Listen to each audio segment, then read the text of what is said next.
नमस्कार दोस्तों, मैं आपका एसईओ कोच आलोक सिंह फिर से आपका स्वागत करता हूं आज के इस वीडियो में। इससे पहले के वीडियोस में मैंने SEO audit report, SEO data analysis, कौन कौन से टूल का इस्तेमाल किस डेटा को निकालने के लिए किया जाता है उसके बारे में और कीवर्ड रिसर्च के बारे में आपको बहुत अच्छे से डिस्क्राइब किया है। तो जिन लोगों ने पहले के वीडियोस नहीं देखे हैं वो देख लें, जिससे उनको क्लियर हो जाए कि जो एसईओ की जर्नी है, अगर हम ऑर्गेनिक एसईओ की बात करते हैं और रिजल्ट बेस्ड जो एसईओ करना है वो कैसे करना है। तो आप कंप्लीट ये सीरीज देख लेंगे तो उनकी जो वेबसाइट है या जिस वेबसाइट पे भी वो काम कर रहे हैं वो बहुत अच्छे से परफॉर्म करेगी और जो रिजल्ट्स हैं वो बहुत अच्छे से उनको मिलेंगे। तो आज हम बात करने वाले हैं जो सबसे मोस्ट इंपॉर्टेंट मेटा टैग्स हैं, 6 मोस्ट इंपॉर्टेंट मेटा टैग्स के बारे में, जिसमें कि मेटा टाइटल आता है आपका, मेटा डिस्क्रिप्शन आता है, मेटा रोबोट्स आते हैं, मेटा रेफरेंस रिडायरेक्ट आता है, मेटा कैरेक्टरिस्टिक्स आता है और मेटा व्यू पोर्ट आता है। तो ये आपके 6 मेन इंपॉर्टेंट मेटा टैग्स होते हैं जो एसईओ में हमें चेक जरूर करने होते हैं अपनी वेबसाइट के नेचर, अपनी वेबसाइट के वैल्यू और अपनी वेबसाइट के प्रोडक्ट्स के अकॉर्डिंग। देखिए और भी बहुत सारे मेटा टैग्स हैं लेकिन अभी हम सिर्फ इन 6 मेटा टैग्स के बारे में बात करेंगे क्योंकि H1 टैग्स हो गए, ऑल टैग्स हो गए, तो इन सब के बारे में मैं एक आगे अभी सेपरेट वीडियो बनाऊंगा। तो अभी इनिशियली जो वेबसाइट डेवलपमेंट के बाद में किसी भी फ्रेज में, किसी भी एसईओ के पास में, किसी भी पर्सन के पास में आती है तो इसमें से रिक्वायर्ड मेटा टैग अगर एप्लीकेबल होते हैं हमारे वेबसाइट पे तो जरूर होने चाहिए। तो सबसे पहले जो कीवर्ड रिसर्च के बाद में प्रोसेस होता है वो यही होता है कि आपको मेटा टैग से वाले चेक कर लेने हैं कि आपके वेबसाइट में मेटा टाइटल है या नहीं है, मेटा डिस्क्रिप्शन है नहीं है, robo.txt फाइल है या नहीं। अगर है भी तो मोस्टली मैंने देखा है कि लोग 2-2 साल एसईओ करते हैं और उनका जो रोबोट्स मेटा टैग है, जो रो.txt फाइल है वो गलत होता है। उसको सही से ऑप्टिमाइज करें। ई कॉमर्स साइट है तो जो आपके कार्ड पेजेस हैं, जो ऐसे इंटरनल पेजेस हैं जो यूजर को या गूगल में कैशे नहीं करवाने तो उनको ब्लॉक करके रखिए। कई बार शॉपिफाई या कई अदर साइट्स पे मैं देखता हूं कि ऑटोमेटेड जनरेटेड जो उनका robo.txt फाइल होता है वो वहां से ब्लॉक कर देते हैं और जब कस्टम साइट मैप क्रिएट करते हैं तो कहीं ना कहीं उसके यूआरएल को ले जाके प्लेस कर देते हैं साइट मैप में अपने। तो कई बार शॉपिफाई में ये प्रॉब्लम देखने को मिला कि एक ही यूआरएल को आप उधर से ब्लॉक कर रहे हैं और इधर से साइट मैप में भी डाल दे रहे हैं मैनुअली कि हमें ये भी पेज कैसे कराना है। तो ये सारी चीजें मैं आपको इस वीडियो में आगे बताने वाला हूँ। तो सबसे पहले जो हमारा मेटा टैग है वो है मेटा टाइटल। तो मेटा टाइटल के मैंने एग्जांपल भी दे दिए हैं। कंट्रोल यू करके अगर व्यू कोड करेंगे, आपको व्यू सोर्स करेंगे तो आपको एक टाइटल का कोड ये दिखेगा, this is the title of the page, है ना। तो ये बीच में जो भी आप कंटेंट डालेंगे, तो मैं डमी कंटेंट मैंने डाल दिया है टाइटल का, लेकिन एचटीएमएल कोड ये होता है। तो हर एक वेबसाइट में ये होता है अगर कस्टम वेबसाइट है तो। अगर आपकी वेबसाइट किसी प्लेटफॉर्म पे बनी है, वर्डप्रेस पे, मजेंटो पे, जूमला पे, प्रोस्टाशॉप पे, शॉपिफाई पे, तो आपको ये मेटा टैग्स के लिए बैकएंड में ऑलरेडी प्लगइन्स वगैरह होते हैं, आप इंस्टॉल करेंगे और वहां से अपने मेटा टैग्स को आप चेंज कर पाएंगे। लेकिन अगर कोई कस्टम वेबसाइट है जहाँ पे ऐसे ऑप्शंस नहीं है कि आप प्लगइन्स या कोई भी एपीआई इंस्टॉल कर पाए, तो आपको मैनुअली सारी चीजें इस कोड के थ्रू डालनी होती है। तो ये मेटा टाइटल होता है जो गूगल को बताता है कि जो भी हम कीवर्ड है अपने कीवर्ड्स को इसमें ऑप्टिमाइज करते हैं मेटा टाइटल में। तो इसकी एक पर्टिकुलर लेंथ होती है। अब कई जगह पे आप लेंथ पढ़ेंगे कि 65 टू 70 कैरेक्टर होती है, बहुत जगह पे 75 टू 80 कैरेक्टर लोग बोलते हैं कि उतना चल जाता है, और 70 टू 75। लेकिन जो मेन आपको रखना है वो 65 टू 70 के बीच में रखना है ताकि आपका जो मेटा टाइटल है वो ट्रिम ना हो। जैसे कि मैंने 2 एग्जांपल यहाँ पे दिए हुए हैं। पहला वाला मेटा टाइटल है बिल्कुल अप्रोप्रिएट है, क्या है कि वो कुछ भी उसमें आपका ट्रिम नहीं हो रहा, लेकिन मेटा डिस्क्रिप्शन थोड़ा सा लेंथ से लंबा है। तो गूगल में इसके देखिए वुमेन वॉल के बाद में आपका बिलीव इट वुमेन इज आगे डॉट डॉट डॉट 3 डॉट दिए हुए। नीचे वाली वेबसाइट पे अगर आप देखेंगे तो एक्सपर्ट के बाद में 3 डॉट दिए हुए हैं, यू ऑन के बाद में 3 डॉट दिए हैं। इसका मतलब इसका मेटा टाइटल भी लंबा है, इसका मेटा डिस्क्रिप्शन भी लंबा है। ऊपर वाली साइड में मेटा टाइटल बिल्कुल परफेक्ट है लेकिन डिस्क्रिप्शन लंबा है। तो आपको क्या करना है कि ये जो साइट्स हैं इनके मेटा टाइटल और मेटा डिस्क्रिप्शन को जब भी आप ऑप्टिमाइज कर रहे हैं तो आपको ध्यान देना पहली चीज तो लेंथ का, दूसरी चीज आपके कीवर्ड्स का कि आपके कीवर्ड्स प्रॉपर्ली उसमें ऑप्टिमाइज हैं या नहीं है, और ये भी देखना है कि कोई अननेसेसरी वर्ड या वो कुछ भी ऐसा तो नहीं जो गूगल में कैश हो रहा हो। ये कई बार होता है कि हम साइट का नाम डाल देते हैं, स्मॉल लेटर्स में डाल देते हैं, जनरल डाल देते हैं और फिर हम ऐसे करके पाइपलाइन डाल के वुमेन लाइंस भी कर देते हैं। जैसे मान लीजिए कोई जो भी साइट का नाम होता है वो भी डाल देते हैं और फिर उसके बाद में वो फिर से डैश लगा के साइट का नाम आता रहता है। तो ये सब चीजें जो है आपको मेटा टाइटल जब भी ऑप्टिमाइज करते हैं तो आपको चेक करना है, कैसे क्रिएट करना है, और ये आपका मेटा टाइटल होता है जो एसईओ में सबसे ज्यादा इंपॉर्टेंस रखता है। अगर आप एसईओ कर रहे हैं तो सबसे ज्यादा इंपॉर्टेंस आपकी मेटा टाइटल को मिलती है। जैसा आप मेटा टाइटल बनाओगे वैसा ही आपकी साइट परफॉर्म करेगी। ठीक है, यही चीज डिसाइड करती है कि आपकी प्रोडक्ट बेस्ड वेबसाइट है, आप सर्विसेज जो है सर्व कर रहे हो मार्केट में, या फिर आपकी इंफॉर्मेशनल वेबसाइट है। क्या चीज है, ये सब आपके टाइटल और डिस्क्रिप्शन पे ही डिपेंड करता है। यूजर जब भी गूगल में सर्च करता है कोई चीज तो पढ़ता है ऊपर की क्या लिखा हुआ है, वो बिना देखे क्लिक कोई भी नहीं करता है आज के समय में। पहले पढ़ता है कि आपने क्या लिख रखा है। अगर आपने अच्छा कुछ लिख रखा है, यूजर की क्वेरी के अकॉर्डिंग वो मीट कर रहा है, तो सबसे पहले आपकी यूआरएल पे क्लिक होगा। या फिर आप उलझुल क्वेरी कर रहे हैं अपने पे ऑप्टिमाइज, क्वेरी कोई और डाल रहा है, रिजल्ट और कोई आ रहा है, तो फिर आपका साइट कहीं पे भी मेट नहीं करेगा, और रैंक भी कर रहा होगा किसी भी तरीके से तो डाउन हो जाएगा, और यूजर उस पर विजिट नहीं करेगा। विजिट भी करेगा तो आपको जो बाउंस रेट है वो हरदम आपका हाई रहेगा। तो ये सारी चीजें हैं। तो मेटा टाइटल के बारे में जो भी चीजें हैं, आप जब भी ऑप्टिमाइज करते हैं तो बहुत अच्छे तरीके से इसको पूरा एनालाइज कर लीजिए कि जो अदर कॉम्पिटिटर्स हैं या जो भी हमारा कीवर्ड है उसको डालने के बाद में कैसे टाइप के टाइटल्स आ रहे हैं, तो हमें उन सबसे बेस्ट सबसे अच्छा क्या रखना है, तो उसके हिसाब से ऑप्टिमाइज कीजिए, अपनी साइट पे प्लेस कीजिए और उसको गूगल में इंडेक्स करवाइए, आपको अच्छे रिजल्ट्स मिलेंगे। ये मेटा टाइटल के बारे में कॉमन मिस्टेक्स मैंने मेंशन किया हुआ कि लोग क्या मिस्टेक्स करते हैं। पहला मिस्टेक है too long slash short. Google says to avoid unnecessarily long or verbose title while keeping them describes and conscious। मतलब बहुत ज्यादा लॉन्ग और बहुत ज्यादा शॉर्ट, जो मैं भी आपको बता रहा था कि अननेसेसरी जो है बहुत सारी चीजें नहीं घुसानी है कि नहीं मुझे ये भी घुसाना है ये भी घुसाना। जितनी चीजें रिलेवेंट लगती है जितनी आ सकती हैं, ऐसा नहीं क्लाइंट ने बोल दिया कि 15 कीवर्ड जो है होम पेज पे मुझे चाहिए, तो ऐसा नहीं। वो आप डिजिटल मार्केटर हैं या आप क्लाइंट भी हैं, तो आप पहले डिसाइड कीजिए कि जितनी चीजें इतने कैरेक्टर्स में फिट बैठेंगी और मेरे ऑर्गेनिकली फिट बैठेंगी उसको ही हम डालेंगे। जो नहीं बैठ रही किसी अदर पेज पे कर लेंगे, नहीं होगा तो ब्लॉग पोस्ट करके उस पर कर लेंगे।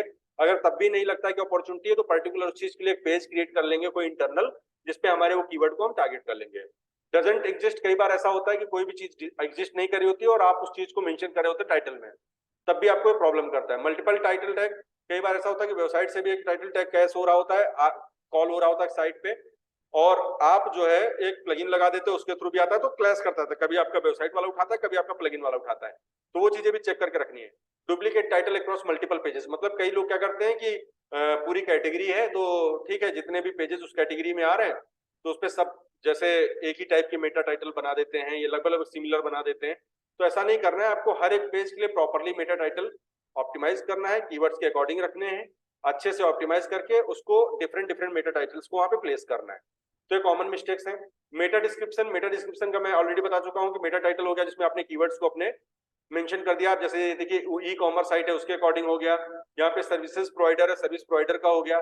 ठीक है, यहाँ पे आपके आर्टिकल्स का है तो आर्टिकल्स का। मैंने तीनों टाइप के एग्जांपल्स दे दिए कि मेटा टाइटल और मेटा डिस्क्रिप्शन में। ये देखिए जहाँ पे हैंडबैग्स है, अगर कोई बाई हैंडबैग्स ऑनलाइन डालेगा तो handbags online, handbags by handbags, है ना। ये चीजें कीवर्ड्स ऑलरेडी पड़े हुए हैं और ऑर्गेनिकली पड़े हुए हैं। गूगल इस वजह से साइट को सेकंड नंबर पे लेके आ रहे हैं। फर्स्ट नंबर पे हो सकता है कि और भी अच्छी साइट्स हो, अमेजॉन हो, फ्लिपकार्ट हो, जो भी हो वो हो, इस वजह से मैंने उसको पिक नहीं किया। सेकंड नंबर पे शॉपर स्टॉप आ रही थी, इसका टाइटल मुझे अच्छा लगा कि हाँ ये प्रॉपरली ऑप्टिमाइज्ड मेटा है, इसमें कुछ भी देखिए ट्रिम नहीं हो रहा है, टाइटल भी एकदम परफेक्ट है, डिस्क्रिप्शन भी एकदम परफेक्ट है।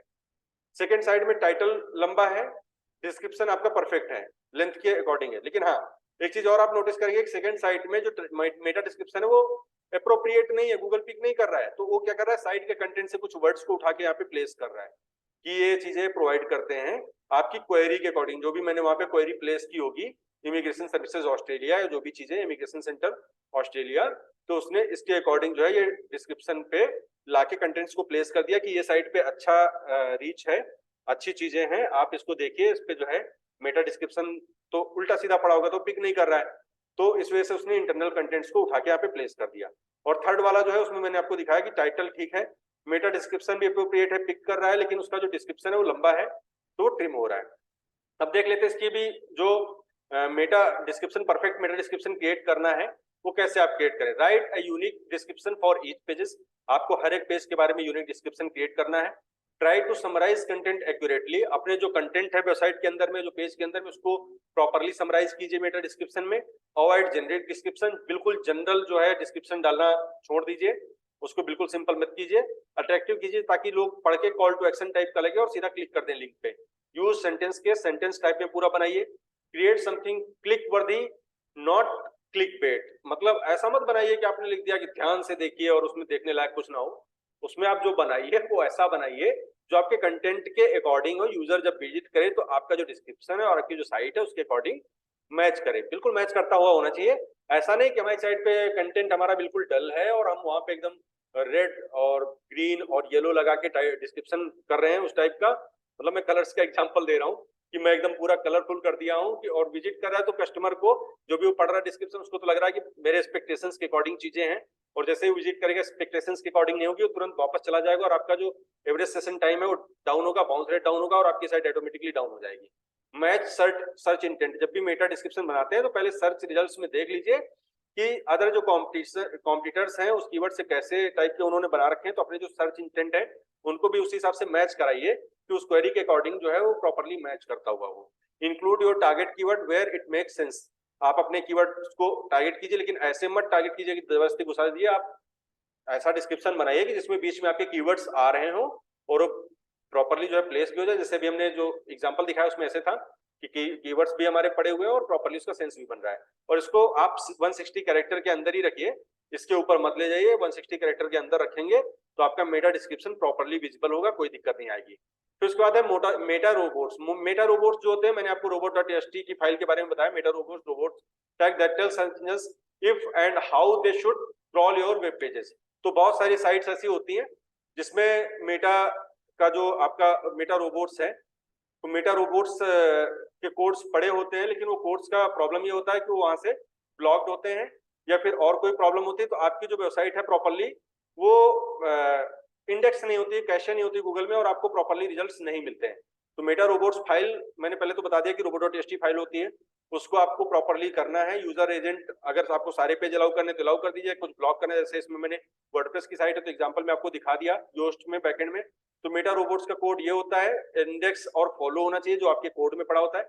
सेकंड होता है कि स्पेशली इसकी फाइल होती है पूरी साइट के लिए, जो भी कुछ आप इंस्ट्रक्शन देना चाहते हैं तो आप दे सकते हैं। किसी पर्टिकुलर पेज को इंडेक्स या ब्लॉक करना चाहते हैं तो ये बेसिकली दो जगह से काम करता है, पर्टिकुलर पेज से और पर्टिकुलर पूरी वेबसाइट के इंडेक्स सेक्शन से।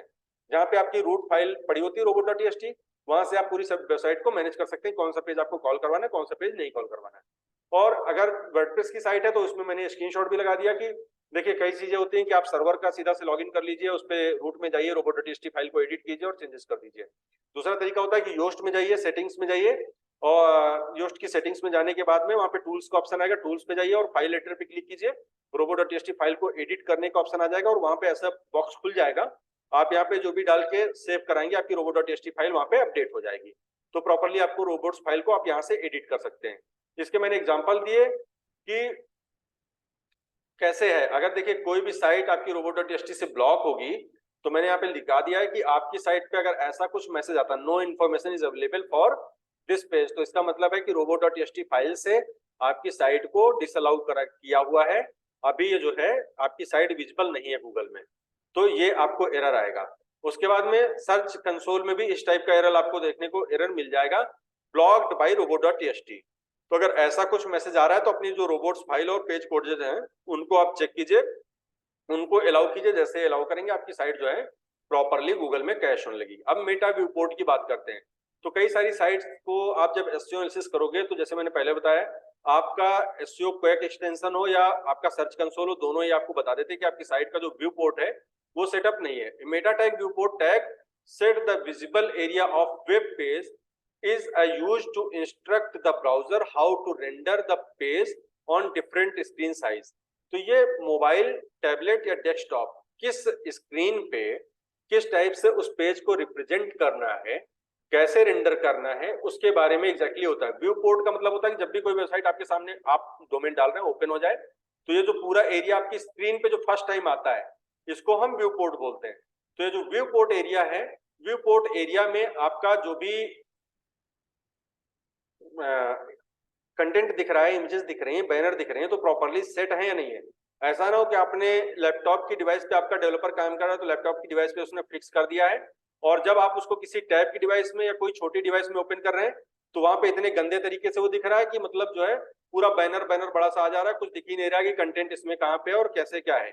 तो उसमें कहीं ना कहीं जो यूजर एक्सपीरियंस है वो बहुत गंदा होता है आपकी साइट का, और आपकी जो साइट को बेनिफिट मिलना होता है और जो भी चीजें फर्स्ट इंप्रेशन में लोगों के सामने प्रेजेंट होती हैं वो प्रॉपरली नहीं होती है और आपको इसका नुकसान झेलना पड़ता है। मेटा कैरेक्टर सेट होता है, इसका भी मैंने दे दिया कि ये आपका डिफाइन होता है। जैसे यहाँ पे देखिए मैंने कोड दिया कि Meta character set UTF-8 define है। यहाँ पे इसका ये कंटेंट ऐसे ऐसे यहाँ पे फिक्स कर दिया गया है। तो ये basically meta character set code जो होता है, the meta character set check is the page, in other word it tells the browser how to text on your page should be displayed. आपके वेबसाइट पे जो कंटेंट है वो कैसे display करना है उसके बारे में, आपके जो कैरेक्टर्स हैं, आपका जो डेटा है, ये जो टेक्स्ट है उसको कैसे सेट करना है डिस्प्ले करने के लिए, तो उसके बारे में ये टैग होता है बेसिकली जो आपके बैकएंड में होता है। देखिए जितनी भी थीम बेस्ड वेबसाइट है मोस्टली थीम्स में ये सारे स्टैंडर्ड का ख्याल रखा जाता है। तभी हम कहते हैं कि अगर छोटी वेबसाइट आपको बनवानी तो कस्टम वेबसाइट के चक्कर में ना पड़नी, बहुत सारी चीजों का ऑप्टिमाइजेशन रहता है। लेकिन अगर आप बड़ी वेबसाइट बनवा रहे हैं स्पेशली किसी प्लेटफॉर्म में, तो आपको ये सब कोड्स के बारे में जरूर ध्यान देना पड़ेगा। तो इस टाइप की वेबसाइट्स के लिए, बाकी थीम बेस्ड वेबसाइट में मोस्टली ये सब चीजें आपकी इंप्लीमेंटेड होती हैं। तो बेस्ट प्रैक्टिसेस में मैंने आपको बता दिया, use the meta character tags on all web pages, मतलब सारे वेब पेजेस पे आपको फिक्स करना है। यूज UTF-8 वेयर पॉसिबल, जो भी UTF-8 कोड होता है इसका जहां जहां पे पॉसिबल है, लगता है आपको यहाँ पे होना चाहिए, वहां पे आप जरूर इंप्लीमेंट करें। Use the correct syntax for your HTML version, HTML version का जो भी सिंटेक्स है उसको करेक्टली प्लेस करें, नहीं करेंगे तो W3C एरर्स आएंगी और कहीं ना कहीं उसके जो कोड्स हैं वो गूगल को इनएक्यूरेट या सही मैनर में नहीं दिखेंगे, तो उससे भी आपके SEO पे फर्क पड़ता है। तो ये सब चीजें आप प्रॉपरली जो है डिफाइन कीजिए ताकि यूजर रिस्पांस काफी अच्छा रहेगा। जितना अच्छा यूजर रिस्पांस आपके लिए रहेगा उतना अच्छा जो है आपकी वेबसाइट जो है रैंक करेगी, उतना अच्छा जो है आपका जो एवरेज सेशन टाइम होता है वो मेंटेन होगा और आपकी वेबसाइट को बेनिफिट मिलेगा। मेटा रिफ्रेश रिडायरेक्ट, ये बेसिकली एक कोड होता है। मेटा रिफ्रेश रिडायरेक्ट, कई सारी ऐसी साइट्स हैं जिसमें सेकेंड्स में डेटा जो है आपका रिफ्रेश करना होता है, मतलब 5 मिनट्स में करना चाहते हैं, 10 मिनट्स में करना चाहते हैं, एवरी सेकंड करना चाहते हैं।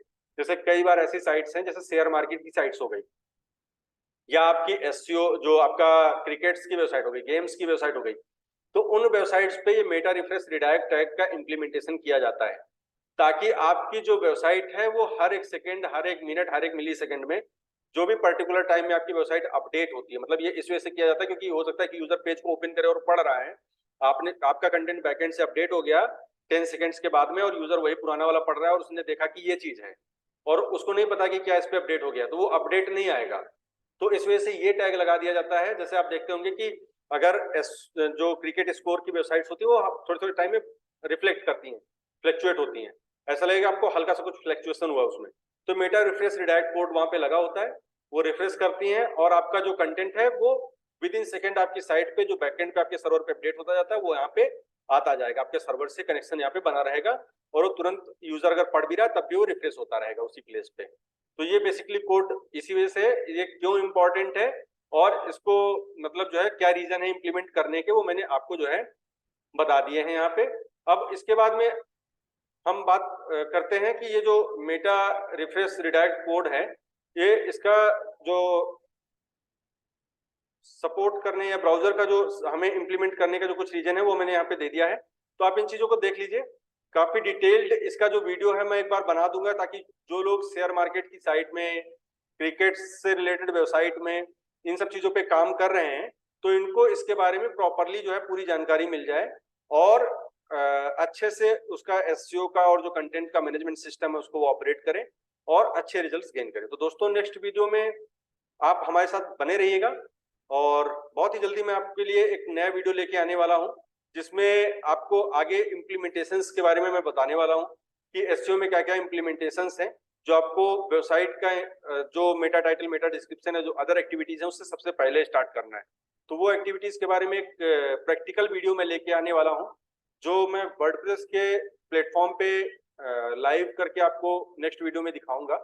तो अगर आपने अभी तक हमारे चैनल को सब्सक्राइब नहीं किया है तो जरूर सब्सक्राइब कर लीजिए और मिलते हैं नेक्स्ट वीडियो में एक अच्छे दिन की शुरुआत के साथ में। धन्यवाद।